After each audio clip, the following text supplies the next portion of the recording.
పెద్ద మనుషులుంటే అందరూ వాళ్ళ తానికి పోయి దీవెనార్తులు తీసుకుంటారు. వాళ్ళతోని తిట్లు పడొద్దని మంచిగా ఉంటారు. పెద్ద మనుషులు కూడా అట్లనే ఉంటారు. చిన్న పొలగాళ్ళు ఉంటే ప్రేమతోని చూసుకుంటారు. కానీ నోరు తెరిస్తే సావులు సంపుళ్ళు పీనుగులని ఎవరైనా మాట్లాడతారా? కానీ సారుకు అవి తప్ప ఇంకేం రానట్టున్నాయి. గప్పాలు కొట్టురా అయ్యా అంటే గాలి మోటార్ను తయారు చేయమని చెప్పింది నేనే అన్నాడట వెనకటికి ఒక ఆయనే. ఢిల్లీ సర్కారుల దగ్గర నుంచి మస్తు పైసలు తీసుకొస్తాం, ఏ సర్కారులు కలవనట్టు మోడీ సర్కారులను కలుస్తున్నామని మొన్ననే రేవంత్ సారు ఢిల్లీలో కూర్చొని చెప్పిండు. ఢిల్లీకి వచ్చి మేము సంప్రదించినంత కేంద్ర మంత్రులను ఏదైనా రాష్ట్రం నుంచి ఇంక్లూడింగ్ బీజేపీ గవర్నమెంట్స్ ఉన్న ముఖ్యమంత్రులు కానీ మంత్రులు కానీ ఎవరైనా వచ్చిండ్రా? ఈరోజు కేంద్రంలో కొత్త ప్రభుత్వం ఏర్పడిన మరుక్షణం నుంచి రాష్ట్రానికి రావాల్సిన నిధులు, రాష్ట్రానికి కావాల్సిన అనుమతుల కోసము నిరంతరం ఎక్కిన మెట్టు ఎక్కకుండా ప్రతి మంత్రిని కలిసి బేసిజాలకు పోకుండా ఈరోజు ప్రయత్నం చేస్తున్నాం. రేవంత్ సారు మంత్రులందరూ ఢిల్లీ పోయి మస్తు తిప్పల పడమని చెప్పుకున్నారు. కానీ బడ్జెట్లా ఢిల్లీలో షిప్ప చేతిలో పెట్టిండ్రు. దీని మీద ఇవాళ అసెంబ్లీలో ముచ్చట నడిచింది. అన్నిటికీ మమ్మల్ని దీక్ష చేయమంటున్నావు, బడ్జెట్ లో రూపాయి రాలేదు కాబట్టి నువ్వు నీ మంత్రులు పోయి ఢిల్లీలో తిండి తిప్పలు బంద్ చేసి దీక్ష చేయండి అని కేటీఆర్ సార్ అన్నాడు. ఢిల్లీలోని జంతర్ మంతర్లో ఆమరణ దీక్షకు మొత్తం మంత్రివర్గం కూర్చోండి సార్, మేము అండగా ఉంటాం, మేము చుట్టూ కూర్చుంటాం, సచ్చేదాకా కూర్చోమనండి, మేము అండగా ఉంటాం, కేంద్రంతో కొట్లాడదాం. రేవంత్ సార్ అంటే ఎట్లుంటది, అంగి మీద బురద పడ్డా ఊకుంటాడు కావచ్చు గాని మాట మాత్రం పడనీయడు.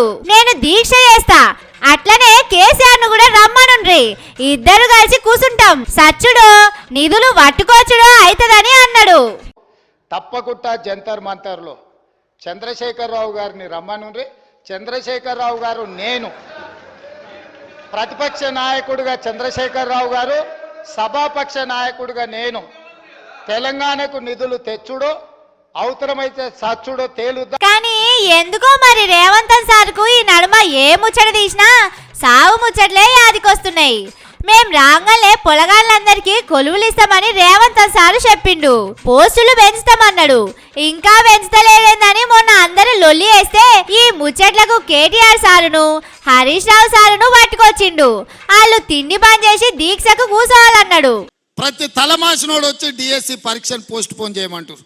కొంతమంది టిఆర్ఎస్ సన్నాసులు ఏందయ్యా ఈ దొంగన కొడుకుల ఆలోచన అంటే, ఈ దొంగలంతా ఆ సన్నాసి ఇంత సిగ్గు తప్పిపోయారు. ఈ సన్నాసులారా మీరు దీక్ష కూర్చోండి, మీరు సావనైన వాయిదా అయిన పడాలి.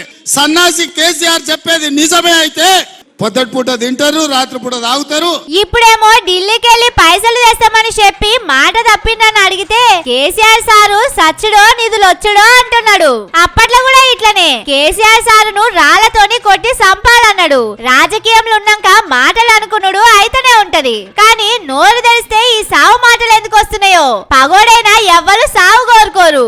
ఎవరైనా తప్పిదాల్లా సావు అనే మాట నోట్లకొస్తే దేవుని పేరు తలుచుకొని చంపలేసుకుంటారు. మరి రాష్ట్రానికి ముఖ్యమంత్రి అయి ఉండి మాట మాటకు వాళ్ళు చావాలి వీళ్ళు చావాలని మాట్లాడు ఏందో మరి.